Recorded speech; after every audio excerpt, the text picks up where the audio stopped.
বিসমিল্লাহির রহমানির রহিম। আসসালামু আলাইকুম।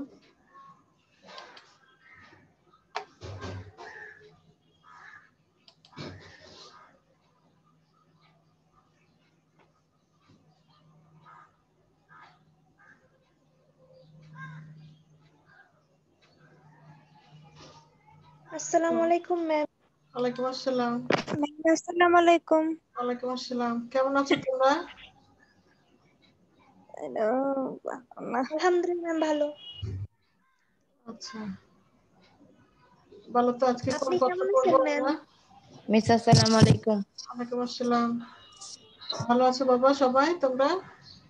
জি মিস, আলহামদুলিল্লাহ। আপনি কেমন আছেন? আলহামদুলিল্লাহ ভালো আছি।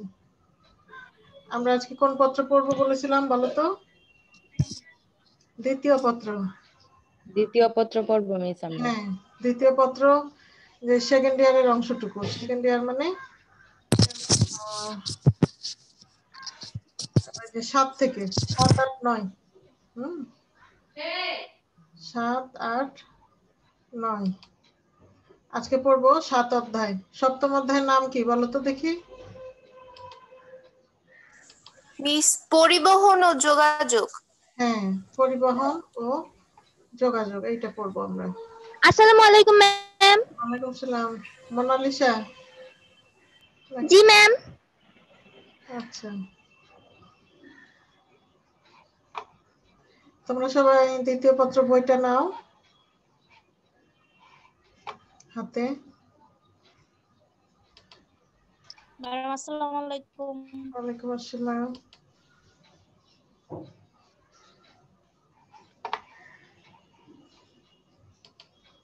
দেখো তো স্ক্রিনে দেখতে পাচ্ছ? আমি একটা স্ক্রিন শেয়ার করছি তোমাদের সাথে। সপ্তম অধ্যায় পরিবহন ও যোগাযোগ, ট্রান্সপোর্ট অ্যান্ড কমিউনিকেশন। দেখো, পরিবহন ও যোগাযোগ কাকে বলে? যখন একটা দেশের এক স্থান থেকে অন্য স্থানে অথবা এক দেশ থেকে অন্য দেশে পণ্য, মালামাল, যাত্রী চলাচলের যে মাধ্যম তাকে বলে পরিবহন ও যোগাযোগ ব্যবস্থা। আর একটা দেশ কতটা উন্নত সেটা সেই দেশের পরিবহন ও যোগাযোগ ব্যবস্থার উন্নতি দেখলে বোঝা যায়। এই অধ্যায়ে আমরা কি কি শিখবো দেখো। এই অধ্যায়ে শিখবো হলো বাংলাদেশের অভ্যন্তরীণ পরিবহন ও যোগাযোগ ব্যবস্থা, অর্থাৎ দেশের মধ্যে এক স্থান থেকে আরেক স্থানে যে যোগাযোগ, এটাকে বলে অভ্যন্তরীণ যোগাযোগ, এই ব্যবস্থা। এবং বাংলাদেশের পরিবহন ব্যবস্থার উপর ভৌগোলিক পরিবেশের প্রভাব। ভৌগোলিক পরিবেশ মানে ধর ভূপ্রকৃতি, নদ নদী, আবহাওয়া, জলবায়ু, এটা কিভাবে বাংলাদেশের পরিবহন যোগাযোগ ব্যবস্থার উপর প্রভাব ফেলছে সেটা জানবো আমরা। আর বাংলাদেশের সড়কের ধরন, সুবিধা অসুবিধা। সড়ক বলতে এখানে স্থলপথ বোঝাচ্ছে। বাংলাদেশের নৌ এবং সমুদ্র পথ গড়ে ওঠার অনুকূল পরিবেশ, অনুকূল মানে যেসব সুবিধাজনক পরিবেশ। এবং বাংলাদেশের উন্নয়নে যোগাযোগ ব্যবস্থার প্রভাব, আর বিশ্বব্যাপী যোগাযোগের ক্ষেত্রে বাংলাদেশের যোগাযোগ ব্যবস্থা। এই হলো এই অধ্যায়ের পড়া। তোমরা কি অধ্যায়টা ইউটিউবের ক্লাসগুলো দেখেছিলে বলো তো আমাকে? কে কে দেখেছো একটু বলো তো। শুনতে পাচ্ছ? কথা বলো। জি ম্যাম। তানজিমা, আনমিউট জি করো, মিস। কথা বলো। এই অধ্যায়ে জি ইউটিউবে ক্লাস দেওয়া ছিল যেগুলো, সেগুলো দেখেছিলা কিনা? না মনে জি হয়। মিস, দেখেছো? জি মিস। ওইখানে আমি বিভিন্ন বিমানবন্দরগুলোর ছবি দেখিয়েছিলাম না, মনে আছে? জি জি জি। এখান থেকে কোনো প্রশ্ন থাকলে করো, এখন সরাসরি এগুলো আমরা রিভিশন করছি। আর আরেকটা কথা বলে নেই, যারা আছো সবাই শোনো। প্রথম পত্রে, হ্যাঁ, প্রথম পত্রে জি মিস। 9টা অধ্যায় না? কয়টা অধ্যায় বলো? জি, 9টাই। 9টার মধ্যে একটা অধ্যায় আপাতত বাদ দিতে পারো, সেটা হলো যে সমুদ্র স্রোতটা। হুম সমুদ্র স্রোত। হুম ওই অধ্যায়টা পুরোটা যদি বাদ দিতে চাও দিতে পারো আপাতত, তবে বহু নির্বাচনের জন্য না। আর প্রশ্নগুলো কিভাবে হবে বলি? পরীক্ষার প্রশ্ন সৃজনশীলই হবে। তো 8টা তোমাদের প্রশ্ন থাকে কয়টা আমাকে বলো? 8টা থাকে না? জি একটা মিস। থেকে কয়টা লিখতে হয়? 5টা। 5টা। হ্যাঁ, 5টা লিখতে হয়। তাহলে 9টা অধ্যায়ের উপরে 8টা অধ্যায়ের থেকে প্রশ্ন থাকবে নাকি বলো? থাকার তো কথা, তাই না? জি মিস। বোর্ডে এরকম জি থাকে 9টা অধ্যায়ের মধ্যে 8টা অধ্যায় থেকে 8টা প্রশ্ন থাকে মেইনলি। আর ওই ছোট ধরো জ্ঞানমূলক গুলো হয়তো এখান থেকে ওখান থেকে দিতে পারে, যে কোনো অধ্যায় থেকে। তাহলে সেক্ষেত্রে তোমাদের জন্য সহজ না? সহজ জি কিনা? জি ম্যাম। হ্যাঁ, 9টা অধ্যায় থেকে 8টা প্রশ্ন থাকবে, যে কোনো একটা অধ্যায় বাদ যাবে। তা আমি তোমাদের বলে দিচ্ছি যে স্রোতটা আপাতত যদি মনে করো যে এখনকার মতো বাদ দেই তো দিতে পারো। বুঝতে পেরেছো? জি ম্যাম। আবার যদি ক্লাস নেওয়ার সুযোগ হয় তো স্রোত আমি আবার বুঝিয়ে দেবো, ঠিক আছে? তাহলে মিস এইটা এর একটু। আগে যে ক্লাসটা হ্যাঁ মিস হ্যাঁ বলো। এর আগে যে ক্লাসটা আপনি নিয়েছিলেন ওটা তো ভিডিও দেন নাই। ও ভিডিও দিয়েছি, একটু দেরি হয়েছে দিতে, রাতের বেলা দেওয়া হয়েছে। হ্যাঁ ম্যাম, আপনি এর আগের ক্লাসে বলছিলেন যে বলবেন আজকে যে কোন কোন চ্যাপ্টার গুলা বেশি ইম্পর্টেন্ট, মানে বলবেন আজকে। হ্যাঁ, এই যে বললাম বাবা, এই যে ওই সমুদ্র স্রোত জোয়ার ভাটা এই অধ্যায়টা আপাতত বাদ দিতে পারো, বাকি 8টা অধ্যায় থেকে 8টা প্রশ্ন থাকবে বাস। আর ম্যাম সেকেন্ড পেপার? সেকেন্ড পেপারটা আরেকটু আগে নেই, তখন বলতে পারবো। হ্যাঁ, আরেকটু পরে নেই। ফার্স্ট পার্টটা তাহলে আবার বলি, বহু নির্বাচনের জন্য বাদ দেওয়া যাবে না। কিন্তু সৃজনশীলের জন্য স্রোত আর জোয়ার ভাটাটা আপাতত বাদ দিতে পারো, এই পরীক্ষার জন্য, বোর্ডের জন্য না কিন্তু। 8টা অধ্যায় থেকে 8টা প্রশ্ন। তোমরা যদি বুদ্ধি করে 5টা অধ্যায় খুব ভালো করে পড়ো, খেয়াল করো, 5টা অধ্যায় ভালো করে পড়লে কিন্তু মিস কথা বলছে কে যেন। হ্যাঁ, মিউট করে দাও। শোনো, 5টা অধ্যায় ভালো করে পড়লেই 5টা প্রশ্ন তোমরা পাবা ইনশাল্লাহ। যেই 5টা অধ্যায় তোমাদের সহজ লাগে ভালো করে পড়লে পেয়ে যাবা, কিন্তু অন্য অধ্যায়গুলো বহু নির্বাচনের জন্য পড়তে হবে, জ্ঞানমূলকের জন্য পড়তে হবে। আমার মনে হয় অন্য সাবজেক্টের চেয়ে ভূগোলে পড়া একটু কম তুলনামূলক। তোমাদের কি মনে হয়? জি ম্যাম। তানজিমা, জি মিস। একটু কম না অন্য সাবজেক্টের তুলনায় পড়া? প্র্যাকটিক্যাল আছে তো, জি জি। এটা তো 50-এর থিওরি, 25-এর বহু নির্বাচনী। হ্যাঁ, জি মিস। এভাবেই হবে। প্র্যাকটিক্যাল সম্ভবত হবে না আপাতত, যদি হয় অন্য তাহলে কোনো জানিয়ে দেবো। সাবজেক্টে তো পড়া ছাড়া কোনো কথাই নেই, শুধু পড়াই তো। হ্যাঁ, আর এটা একটু বুদ্ধি করলেই হয় কিন্তু ভূগোলটা অত জি মিস। ঘুরায়ও না প্রশ্ন। মনে করো ভূ অভ্যন্তর থেকে একটা প্রশ্ন আসে, পাহাড় পর্বত থেকে একটা আসে, আর কি থেকে আসে বলো দেখি? বৃষ্টিপাত থেকে একটা আসে, তারপরে যে জলবায়ু অঞ্চলগুলো আছে না ভূমধ্যসাগরের জি নিরক্ষীয়, এগুলো জি। থেকে একটা আসে। তোমরা জানো কোনখান থেকে আসে প্রশ্ন। হ্যাঁ, এমনই ভূগোলে কিন্তু ফেলের খাতায় যেন নাম না ওঠে। কোনখানে দরকার জি না আমাকে মিস। বলবা, কোনখানে। এর আগে তোমরা কথা রেখেছো অবশ্য, এর আগের পরীক্ষায় জি ভালো মিস। ছিল, কারো ফেল হয়নি, এবারও যেন আরো ভালো হয়। হ্যাঁ, ঠিক আছে ইনশাল্লাহ। ইনশাল্লাহ মিস, দোয়া করবেন। ইনশাল্লাহ আমাকে জিজ্ঞেস করবা যে ম্যাডাম এখানে অসুবিধা, এটা আবার বলেন, এটা আবার বলেন। আচ্ছা দেখো, তাহলে আর একবার বলি, সাজেশন হলো 5টা অধ্যায় পড়লেই 5টা প্রশ্ন পাবা, যে কোনো তোমার যে 5টা পছন্দ, কিন্তু বাকি অধ্যায়গুলো থেকে বহু নির্বাচনী জ্ঞানমূলক এটার জন্য লাগবে। একেবারেই বাদ দেওয়া যাবে না অন্য অধ্যায়গুলো। তো 5টা ভালো করে পড়বা, আর 4টা একটু কম পড়লেও চলবে।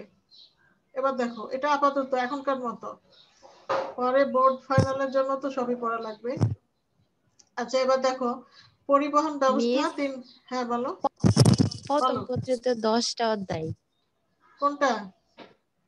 প্রথম পত্রে। না 10টা না, শেষেরটা প্র্যাকটিক্যাল না কি যেন লেখা, মোট থিওরি অধ্যায় 9টা। হ্যাঁ মিস, ব্যবহারিক ঠিক আছে। ব্যবহারিক তো বাদ, এখন তো হচ্ছে না। হ্যাঁ যদি ঠিক হয় আছে। জানিয়ে দিব বা কমিয়ে দিব, সেটা আলাদা কথা।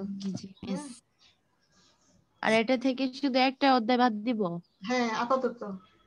কোনটা? সমুদ্র স্রোত জোয়ার ভাটা। সমুদ্র স্রোত ও জলভাটা। হ্যাঁ, কিন্তু ওখান থেকে আবার বহু নির্বাচনের জন্য করতে হবে। জি মিস। বা জ্ঞানমূলক যদি থাকে। আচ্ছা এটা তাহলে মুখে মুখে সাজেশনটা বলে দিলাম। হ্যাঁ, ওকে মিস। তোমাদের যারা ক্লাসে নাই যদি পারো একটু জানাই দিও। আচ্ছা, ক্লাস কিন্তু এখনো অনেকে কম করে। আমি কিন্তু কিভাবে অ্যাটেন্ডেন্স দেই শোনো, তোমরা বললেই দেই না। আমি এই যে দেখতে পাচ্ছি এখানে কতজন আছো, এটা দেখে দিই। আন্দাজি জি রোল বলবে মিস। না, মিথ্যা মিথ্যা বললে কিন্তু আমি এগুলো পরে ব্যবস্থা নেব, লিখে রাখবো কারা আন্দাজে বলো ক্লাস না করে। কয়জন আছো এই যে দেখা যায় পার্টিসিপেন্ট, গ্যালারি ভিউ দিলে সবারটা দেখা যায়। আমি এখান থেকে যদি ক্লাস শেষ হয়ে যায়, ধরো রোল প্রেজেন্ট দিতে পারলাম না, মনে করিও না দিইনি, আমি কিন্তু আগে দিয়ে ফেলি, এমনি ডাকি যে তোমরা ঠিক কথা বলছো, সত্যি বলছো নাকি মিথ্যা বলছো, এটা পরীক্ষা একটা, আগে দিয়ে নি। এই যে এখনই দেখতে পাচ্ছি কে কে আছো। আচ্ছা, পরিবহন কয় প্রকার? 3 প্রকার, স্থল পরিবহন, জল পরিবহন আর আকাশ পরিবহন। স্থল পরিবহন আবার 2 রকম, রেলপথ আর সড়ক পথ। তোমাদের কাছে কিন্তু পড়া ধর্ম, খেয়াল করো, একটু খেয়াল করে যাও।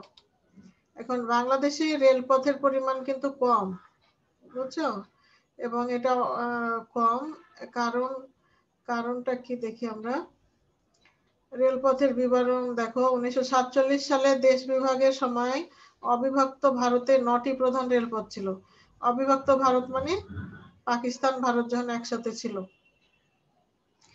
তার মধ্যে এই যে পরিমাণগুলো দেওয়া আছে, এত এগুলো অতটা লাগবে না, এত আগের তথ্য লাগবে না অতটা। বর্তমানে কি পরিমাণ আছে এটা দরকার। আমার বয়স থেকে তোমাদের যদি সংখ্যাগুলো আলাদা থাকে তোমাদেরটা পড়বা, তোমাদেরটা আরো বেশি নতুন, এই বইটা আর তোমাদের আগের বছরের। তোমাদের কি এই সংখ্যাগুলো একই, যে বর্তমানে বাংলাদেশে 499টি রেলওয়ে স্টেশন রয়েছে? তোমাদের বইয়ে কতটি স্টেশন বলো তো, কতটি বলো? ম্যাম আমাদের এখানে তো 16-17 পর্যন্ত দেওয়া আছে। হ্যাঁ, তোমরা 16-17 পর্যন্ত দিবা যদি প্রয়োজন হয়। আর রেলওয়ে স্টেশন কতটি? এখানে 499টি আছে, তোমাদের বইয়ে কত? ম্যাম আমাদের তো এইভাবে দেওয়া নাই। এভাবে দেওয়া নাই? আচ্ছা ঠিক আছে, তোমাদের বই যেভাবে আছে সেভাবে থাকবে। আচ্ছা, রেলপথ দেখো, ব্রিটিশ আমলের রেলপথ, পাকিস্তান আমলের রেলপথ ও বাংলাদেশ আমলের রেলপথ। এখানে 3 রকমের রেলপথ থাকে, broad gauge, metre gauge, dual gauge. এগুলো হলো মাপের ভিত্তিতে, হ্যাঁ। ধরো প্রস্থ কতটুকু, প্রস্থ যেটা বেশি একটুখানি সেটা হলো ব্রড গেজ, আর 1 মিটার প্রস্থ বিশিষ্ট হলো মিটার গেজ। 1 মিটার মানে হলো 39.37 ইঞ্চি প্রায়। আর ডুয়েল গেজ হলো 2 ধরনের, একই রেলের 2 রকমের গেজ ওই লাইন দেয়া থাকে, 2 রকম ট্রেন চলতে পারে। যেমন ব্রড গেজ যমুনা নদীর পশ্চিমাংশে, অর্থাৎ খুলনা রাজশাহী বিভাগে ব্রড গেজ। খেয়াল করে এটা, এটা কিন্তু বহু নির্বাচনে আসে এখান থেকে। বাংলাদেশের ম্যাপটা মনে মনে কল্পনা করো, যমুনা থেকে পশ্চিমে অর্থাৎ রাজশাহী খুলনা এগুলো হলো ব্রড গেজ, এবং পূর্ব দিকে অর্থাৎ সিলেট ঢাকা, সিলেট চট্টগ্রাম এইসব জায়গায় হলো মিটার গেজ রেলপথ আছে। আর ডুয়েল রেলপথ বঙ্গবন্ধু, এখানে দেখা যাচ্ছে না, ভিডিওটা একটু অফ করি, বঙ্গবন্ধু সেতু অতিক্রম করে দেশের উত্তর পশ্চিম অংশকে সংযুক্ত করেছে এই ডুয়েল গেজ। এই সেতু রাজশাহী ও ঢাকাকেও সংযুক্ত করেছে। এছাড়া উত্তর ও দক্ষিণ পশ্চিম অংশের মধ্যেও যাতায়াতটা সহজ হয়েছে। মিটার গেজ রেলপথ কোথায় কোথায় দেখো, বাংলাদেশের যে মিটার গেজ রেলপথ গুলো আছে সেটা হলো চট্টগ্রাম, রাকসাম, আখাউড়া, ভৈরব বাজার, নরসিংদী, টঙ্গী, ঢাকা, নারায়ণগঞ্জ। মানে ওই যে আগে বলছিলাম পূর্ব দিকে, এগুলো সব পূর্ব দিকে। আর ব্রড গেজ হলো পশ্চিমে, খুলনা, পোড়াদহ এগুলো। আর ডুয়েল গেজ হলো বঙ্গবন্ধু ব্রিজ হয়ে সিরাজগঞ্জ এদিক পর্যন্ত। এই ছবিটা দেখো, ছবিটা এইটা হলো এই যে যমুনা, এইটা যমুনা সেতু, দেখতে পাচ্ছ মানচিত্রটা তোমরা পাও রুবিনা? জি মিস, দেখতে জি পাচ্ছি। ম্যাম দেখতে পাচ্ছি। এইখানে যমুনা ব্রিজ, এই পারে যে এই রেল লাইন গুলা, এই দেখো এগুলো রেল লাইনের চিহ্ন। এই রেল লাইন গুলা কি ব্রড গেজ না মিটার গেজ বলো, বলো দেখি? Broad gauge.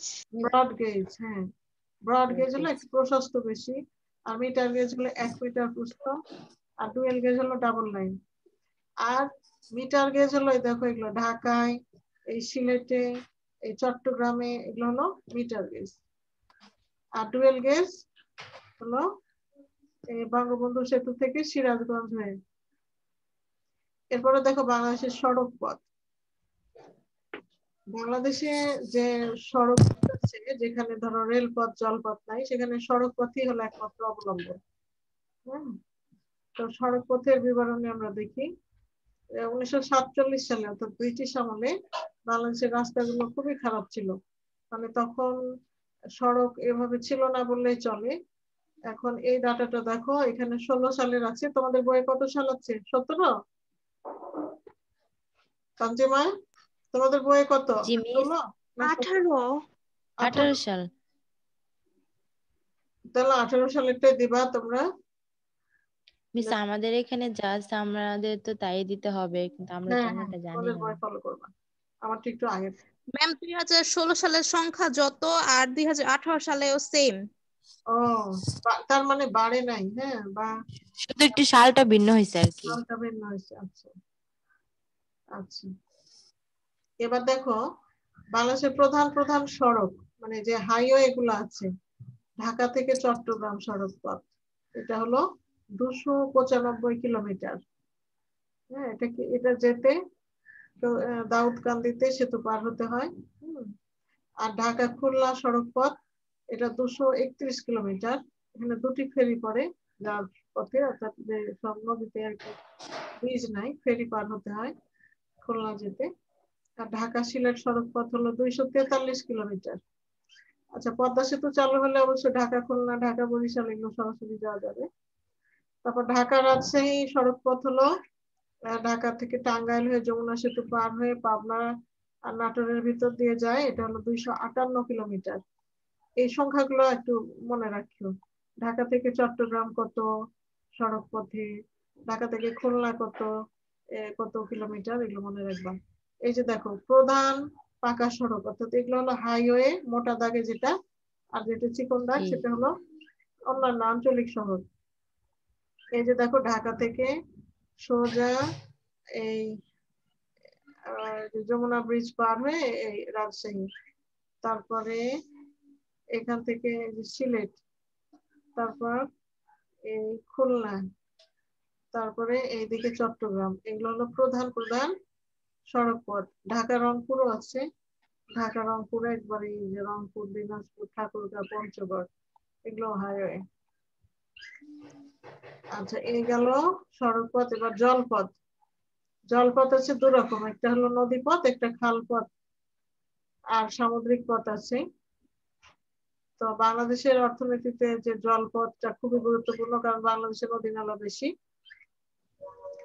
আর অভ্যন্তরীণ জলপথের মধ্যে এখানে বিভিন্ন নদ নদীর নাম দিয়েছি। নদী ছাড়া অনেক সময় খাল বিলের মধ্যেও নদী পারাপার নৌ পরিবহন চলে।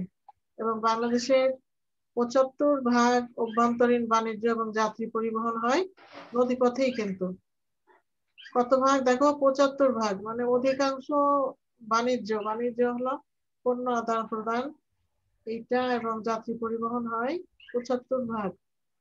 এবং জি মিস। আগে বাংলাদেশের নদীপথের দৈর্ঘ্য ছিল প্রায় 8000 কিলোমিটার। শীতকালে এটা কমে যায় কারণ পানি কম থাকে। আর দেখো দেখো এখানে নদীগুলাই কিন্তু নৌপথ। এই যে দেখো, এটা কি নদী বলতো? এটা আমি যেটার উপরে কার্সর রাখছি, বলো বলো,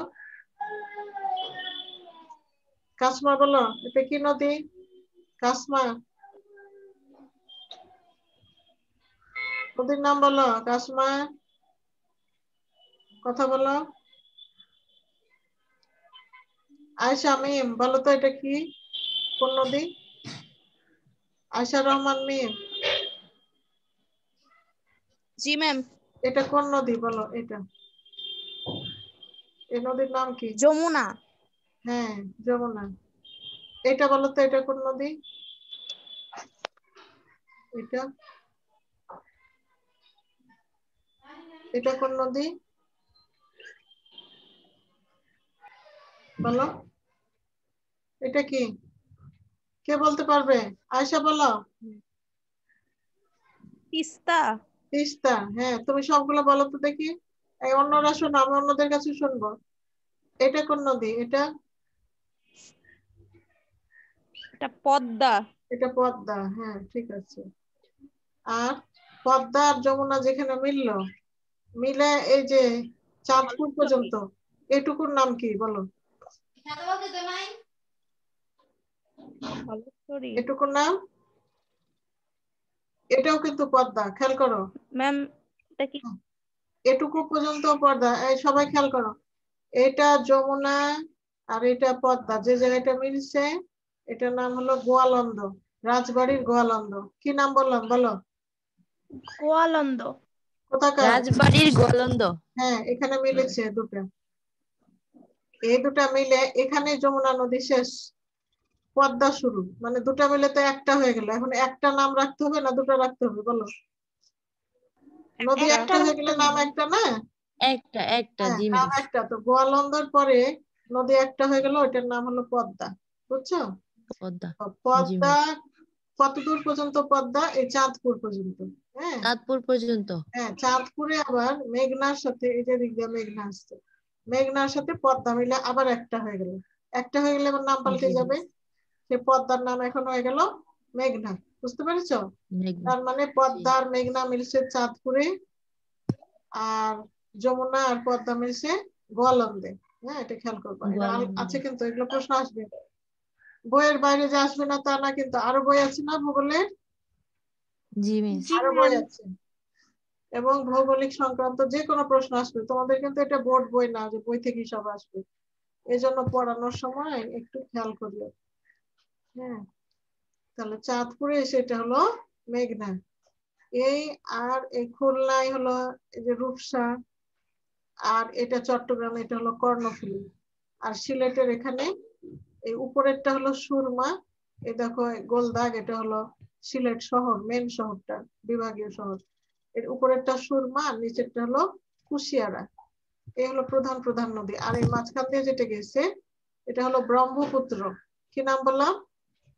ব্রহ্মপুত্র। ব্রহ্মপুত্র, হ্যাঁ ময়মনসিংহ এর উপর দিয়ে গেছে, এটাকে বলে পুরাতন ব্রহ্মপুত্র। পুরাতন কেন বললে জানো?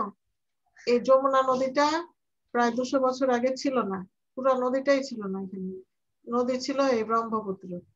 তা একটা প্রবল বন্যা বা ভূমিকম্প এরকম দুর্যোগ একটা হয়েছিল, তখন এই নদীর পানি এখান দিয়ে প্রবাহিত হয়ে গেছে একটা শাখা, সেই জন্য এটা পুরাতন প্রবাহটা থেকে গেছে, এটা এর জন্য বলে পুরাতন ব্রহ্মপুত্র।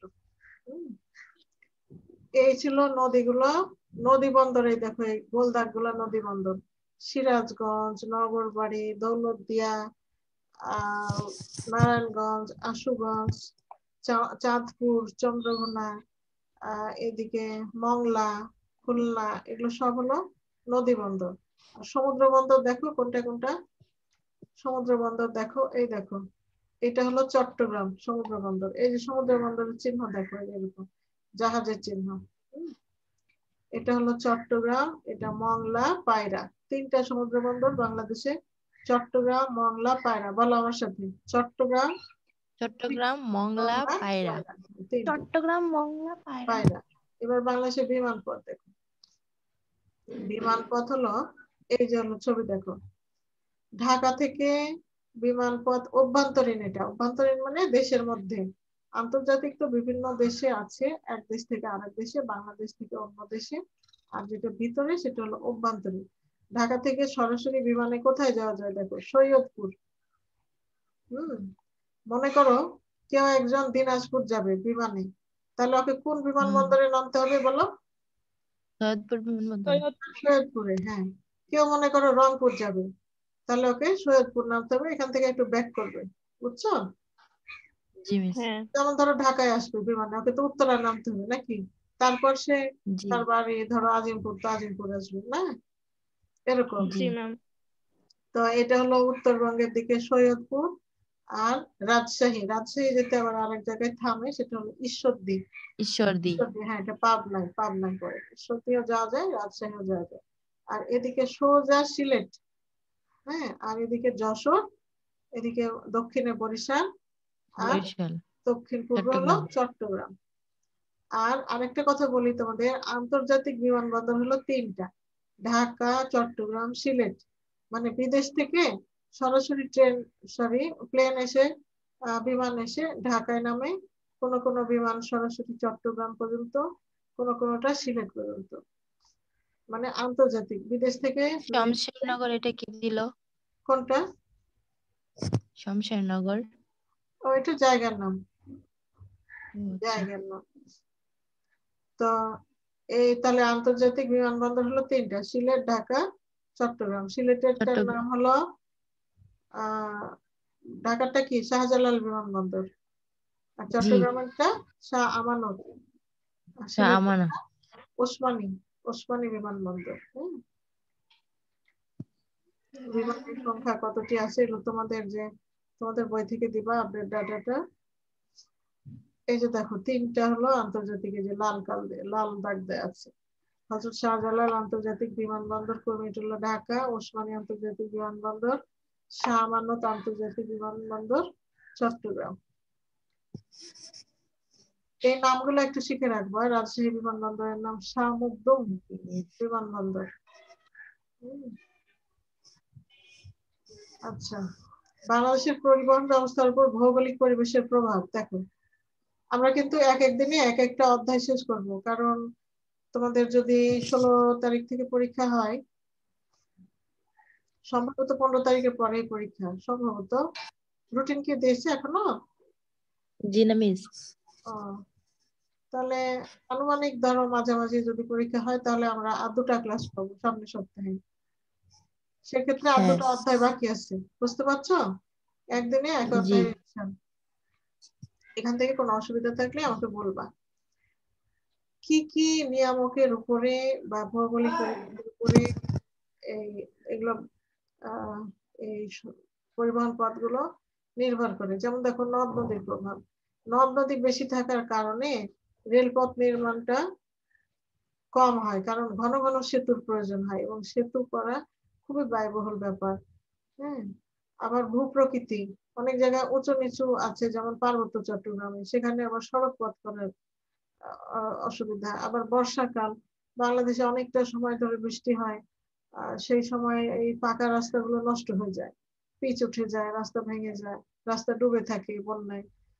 আবার সড়ক নির্মাণের স্বল্প সময়কাল, এই যে শীতকালটাই সড়ক নির্মাণ সহজ হয়, কিন্তু এই সময়টা কম, দেখা গেল আবার বর্ষা চলে আসলো।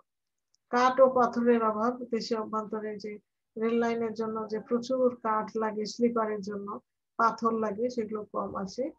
আর অর্থনৈতিক উপাদান হলো মূলধন। প্রচুর মূলধন লাগে, নদী খনন করতে হয়, নদীপথ সচল রাখার জন্য। দেখা যায় অনেক জায়গায় তোমাদের যাদের দক্ষিণাঞ্চলে বাড়ি, দেখবা যে শীতের সময় চরে লঞ্চ আটকে যায়, তাই না? কারণ নদীর গভীরতা কমে যায়, তো নদী ড্রেজিং করতে হয়, এগুলো অনেক ব্যয়বহুল, শ্রমিক প্রয়োজন হয়, সরকারের পৃষ্ঠপোষকতা দরকার হয়। এগুলো হলো ভৌগোলিক নিয়ামক। আর বাংলাদেশের সড়ক ব্যবস্থাটা আমরা দেখি। বাংলাদেশের সড়ক ব্যবস্থা দেখো, জাতীয় জনপথ আছে, অর্থাৎ যেগুলো ন্যাশনাল হাইওয়ে, আমরা যেটা দেখলাম ঢাকা থেকে রাজশাহী, চট্টগ্রাম, খুলনা, সিলেট, সেগুলো হলো ন্যাশনাল হাইওয়ে। আর জেলা সড়ক হলো এক জেলা থেকে আরেক জেলা। আর পৌরসভা হলো এক পৌরসভা থেকে আরেক পৌরসভা, থানা, ইউনিয়ন। এভাবে দেখবা যে সড়কের প্রশস্ততা আস্তে আস্তে কমে যায়। হাইওয়েটা বেশি চওড়া থাকে, তারপর আস্তে আস্তে সড়কগুলোর প্রশস্ততা কমে। বাংলাদেশের যে সড়ক পথগুলো আছে তার কি সুবিধা? বাজার ব্যবস্থার উন্নতি হয়, অর্থাৎ পণ্যগুলা গ্রামে থেকে উৎপাদন হয়ে শহরে সহজে আসতে পারে। সুষম অর্থনৈতিক উন্নয়ন হয়, কৃষির উন্নয়ন হয়, শিল্পের উন্নয়ন হয় এবং ব্যবসা বাণিজ্যের উন্নতি হয়। বনজ সম্পদ আহরণ করা হয়, দ্রব্যমূল্যের সমতা থাকে, কর্মসংস্থান হয়, রাজনৈতিক সুবিধা, সামাজিক গুরুত্ব, এগুলো হলো গুরুত্ব বা সুবিধা সড়ক পথের। তেমনি সড়ক পথের কিছু অসুবিধাও আছে, দেখো ভাড়া লাগে প্রচুর। আবার তোমরা জানো যে ব্রিজ বা নতুন রাস্তা কোথাও হলে ওখানে টোল দিতে হয়। টোল বুঝো?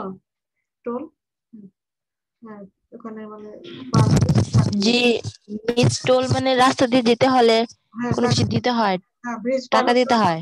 ব্রিজ পার হতেও টাকা দিতে হয়। হ্যাঁ মিস, হ্যাঁ, পদ্মা সেতু হলে অনেক টাকা কিন্তু টোল দিতে হবে। হ্যাঁ, বলো বলো। আর জলপথে যাইলে কি দিতে হয়? জলপথে যে ঘাটে লাগে, ঘাটের ইজারা থাকে। ও সব আচ্ছা, জায়গায় সব জায়গায় লাগে। লাগে, তবে এতে সড়ক পথে বেশি। পরিবহনে ও আচ্ছা। বিঘ্ন ঘটে। বাংলাদেশে যে অধিক বৃষ্টিপাত হয় এবং শীতকালে কুয়াশা হয়, তখন কিন্তু পরিবহন চলাচলে বিঘ্ন ঘটে। পরিবহনের নির্ভরযোগ্যতা কম, অর্থাৎ দেখা গেল রাস্তায় কোনো, সড়ক পথের কথা বলছি, রাস্তায় দেখা গেল গাড়ি নষ্ট হয়ে গেল, বিকল হয়ে গেল, তখন দেখা গেছে এটা পরিবহন কাজে বিঘ্ন ঘটে, যানজট হয়, সঠিক সময়ে দেখা যায় গন্তব্যস্থানে পৌঁছানো যায় না। আন্তর্জাতিক বাণিজ্য সড়ক পথে সম্ভব হয় না, কারণ প্রতি দেশের সীমানায় সড়ক পথে কিন্তু যাওয়া যায় না। যাতায়াত কষ্টকর, শ্রমিকজনিত ব্যয় বেশি। এই হলো সড়ক পথের অসুবিধা। সুবিধা অসুবিধাগুলো শিখে রাখবে কিন্তু। আর বাংলাদেশের নৌ এবং সমুদ্র গড়ে ওঠার অনুকূল পরিবেশ, এটা দেখো কি কি। বাংলাদেশের নদী আছে প্রচুর, সমুদ্র বন্দর আছে। এই যে এখানে বলছে নৌ বন্দর গড়ে ওঠার অনুকূল পরিবেশের মধ্যে আছে যে নদীতে প্রচুর পানি থাকে, জোয়ার ভাটা হয়, এবং নদী, এই নদীর সুবিধাগুলো এখানে দেওয়া আছে। আচ্ছা, এখানে যেটা বোঝার এটা বলে দিই। বাংলাদেশের নদী বন্দর এলাকায় পশ্চাৎভূমি উর্বর এবং প্রাকৃতিক সম্পদে সমৃদ্ধ। পশ্চাৎভূমি জিনিসটা কি? নদী বন্দরের পেছনের এলাকাটা, পশ্চাৎ মানে পেছন। তো যে এলাকার পণ্য বা যাত্রী ওই নদী বন্দর দিয়ে চলাচল করে, তাকে ওই এলাকাটাই হলো পশ্চাৎভূমি। আর সমুদ্র পথ গড়ে ওঠার অনুকূল পরিবেশ দেখো। পোতাশ্রয়, পোত মানে জাহাজ, আর আশ্রয় মানে আশ্রয় নেওয়া। ঝড়ঝাপটার সময় জাহাজগুলো যেখানে আশ্রয় নেয়, যেমন ধরো বাস স্টপেজ থাকে, রেল স্টেশন থাকে, তেমন জাহাজ যেখানে আশ্রয় নেয় সেটাকে বলে পোতাশ্রয়। আর পশ্চাৎভূমি হলো এক একটা বন্দরের পেছনের, পশ্চাৎ মানে পেছন, পেছনের যে ভূমিটা, অর্থাৎ যে এলাকার পণ্য রপ্তানি হয়, আমদানি হয় যে বন্দর দিয়ে, সেটা হলো তার পশ্চাৎভূমি। ভগ্ন উপকূল রেখা মানে এই ধরো সমুদ্রের পাড়টা একটু আঁকা বাঁকা হওয়া। ভগ্ন হলে ভালো, সেখানে বাঁকের ভিতরে বন্দরটা নির্মাণ হয়। আর যদি একদম সোজা থাকে উপকূল, তাহলে সেখানে জাহাজ ঝড়ঝাপটায় ডুবে যায়। এত শেষে ক্লাসে কি আসছে? কাশমা নাকি বের হয়ে গেছিল? আচ্ছা, মগ্নচড়া বা শৈলমুক্ততা। মগ্ন মানে ডুবে থাকা। মগ্নচড়া বা শৈলমুক্ততা। মগ্নচড়া হলো পানির নিচের উচ্চভূমি। এগুলো খুব একটা নাই বাংলাদেশে, সেই জন্য একটু সুবিধা হয়। উপকূলের গভীরতা আর সুবিস্তৃত সমভূমি, জলবায়ু, এগুলো সব অনুকূলে আছে বাংলাদেশের। আর কি? বাংলাদেশের উন্নয়নে যোগাযোগ ব্যবস্থার প্রভাব। যোগাযোগ ব্যবস্থার ফলে কি কি হয়? অর্থনৈতিক উন্নতি হয়, বাজার ব্যবস্থার উন্নতি হয়, সম্পদের সুষম বন্টন হয়, জরুরি অবস্থা যখন দুর্যোগ হয় তখন সেই দুর্যোগ মোকাবেলায় পণ্য সরবরাহ, জরুরি ত্রাণ সরবরাহ করা হয়। সামাজিক গুরুত্ব আছে, শ্রমিকের গতিশীলতা, রাজনৈতিক গুরুত্ব, জীবনযাত্রার মান উন্নয়ন, কর্মসংস্থান, এগুলো হয়। আর এগুলো অভ্যন্তরীণ। অভ্যন্তরীণ। এবার আন্তর্জাতিকের দিকে দেখো, যে চট্টগ্রাম সমুদ্র বন্দর দিয়ে আন্তর্জাতিক ভাবে পণ্য আমদানি রপ্তানি করা হয়, এবং কোন কোন বন্দরের সাথে যোগাযোগ আছে দেখো। কলকাতা, মাদ্রাজ, ইয়াঙ্গুন হলো মিয়ানমারে, কলম্বো হলো শ্রীলঙ্কায়, Singapore, Jakarta, Jeddah, Aden, Athens, Genoa, Lisbon, Hamburg, Liverpool, এই বিভিন্ন বন্দরের সাথে বাংলাদেশের চট্টগ্রাম বন্দরে যোগাযোগ আছে। মংলা বন্দর, পায়রা বন্দরের সাথেও বিভিন্ন দেশের যোগাযোগ আছে। পায়রা বন্দরটা 19 নভেম্বর 2013 তারিখে এটা স্থাপন করা হয়, এটা সালটা মনে রাখবা। আর বিমানপথ, এই যে 3টা আন্তর্জাতিক বিমানপথ আগে দেখেছি আমরা, শাহজালাল আন্তর্জাতিক বিমানপথ, তারপরে শাহ আমানত এবং ওসমানী, 3টা। আর সড়ক আর রেলপথে ভারত, মায়ানমার ও ভারতের মধ্যে দিয়ে যোগাযোগ রয়েছে। ভারতে যাওয়া যায় আবার সড়ক পথে, বেনাপোল দিয়ে, যেমন স্থল বন্দর বেনাপোল, সোনা মসজিদ, হিলি, বুড়িমারি, এগুলো বিভিন্ন স্থল বন্দর রয়েছে, এটাকে স্থল বন্দর বলে। এই হলো আজকের পড়া। বলো এখান থেকে কোনো প্রশ্ন থাকলে তোমাদের বলো।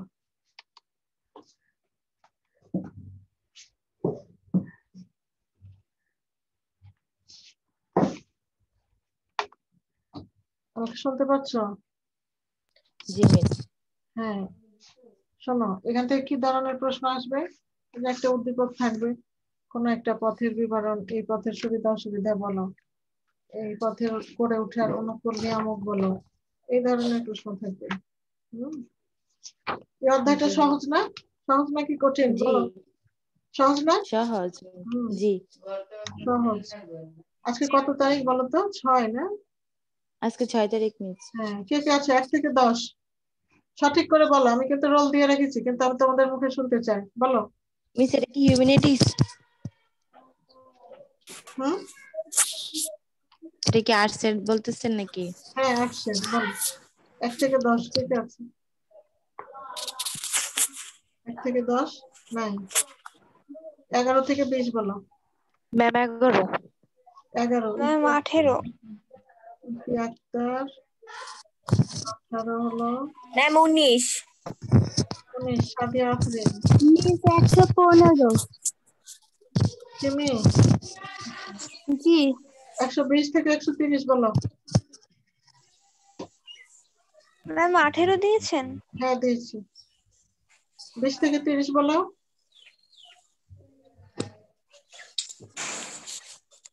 আমি কিন্তু দেখতে পাচ্ছি দেখে আছো, তা তোমাদের কাছ থেকে শুনতে চাই, বলো 120 থেকে 30 বলো।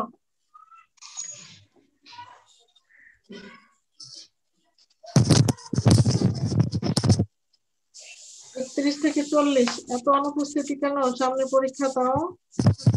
Miss ma'am 35। 32 না কত বললাম? মিস 35। 35। আচ্ছা তানজিমা। 35 এর জি পরে মিস। 39 নাই আজকে? 45। নাই। মিস 144। 144। তুমি কি মিস গত ক্লাসে করেছিলে? 150। ও 144 এর আগের ক্লাস জি ম্যাম। করতে? জি ম্যাম। ম্যাম 145। 145। রুবিনা আগের ক্লাসে ছিল? গত ক্লাসে? আচ্ছা। আর মিস 150। 150। 151 আচ্ছা। নো হ্যাঁ দিয়েছি। এরপর 155 নাকি? ম্যাম 155। হ্যাঁ একটু। এরপর কাসমা আছো? 157। আর কে আছো? মোনালিসা। দেখো তো। মিস 115 দিয়েছেন। হ্যাঁ দিয়েছি। 115 সিমি। আচ্ছা সামনে যে পরীক্ষা, তোমাদের ভয় লাগে না? জি মিস অনেক। প্রচুর। তো কই ক্লাস নাই, পড়া নাই, ক্লাস করো না কেন? মিস আমাদের কি 16 তারিখ এক্সামটা হবে? হওয়ার তো কথা, নোটিশ পেয়ে যাবা শীঘ্রই। পরীক্ষা তো হবে, পরীক্ষা ছাড়া ফর্ম ফিল আপ হবে না। পাস ম্যাডাম এক্সাম হলে কিভাবে হবে এক্সাম? বলে দিবে। 100 মার্কের অনলাইনে। হ্যাঁ বলে দিবে, তোমরা প্রস্তুতি নাও, প্রস্তুতি নাও। মিস ফর্ম ফিল আপের জন্য কত টাকা লাগবে আপনি কি জানেন? না বাবা যাবে, সবই জানতে পারবা, অফিস থেকে জানতে পারবা, মানে ওকে প্রতিষ্ঠান মিস। থেকে জানিয়ে দিবে। এখন কথা হলো যে আমরা যেটা বলতে পারি সেটা হলো পড়তে হবে, পাস করতে হবে। জি মিস ইনশাআল্লাহ। হ্যাঁ আবার গুগলে দোয়া করবেন। ছেলের খাতায় নাম যেন না থাকে। গুগল পড়া সহজ, ওকে মিস। সাবজেক্ট সহজ, নাম্বারও কম। কম মানে জি জি 50-এর থিওরি, 25-এর অবজেক্টিভ। এখন যদি প্র্যাকটিক্যাল হয় আমি কমায় দেব, হ্যাঁ যেগুলো পারো ওগুলো দিব, আর যদি না হয় তো নাই। জি। তো আবার বলি, 9টা অধ্যায়ের মধ্যে একটা অধ্যায় বাদ দিয়েছি আপাতত। কোনটা? সমুদ্র স্রোত জোয়ার ভাটা। জি মিস। হম সমুদ্র স্রোত জোয়ার ভাটা। হ্যাঁ ওটা একটু তুলনামূলক কঠিন তোমাদের কাছে, আমার যা মনে হয়। শুধু নৈবিত্তিকের জন্য পড়বো আর কোশ্চেনের জন্য পড়বো না? হ্যাঁ নৈর্ব্যক্তিকের জন্য পড়বা। নৈর্ব্যক্তিকের জন্য সব, নৈর্ব্যক্তিকের সাজেশন নেই। আর 8টা অধ্যায়ের মধ্যে 5টা অধ্যায় থেকে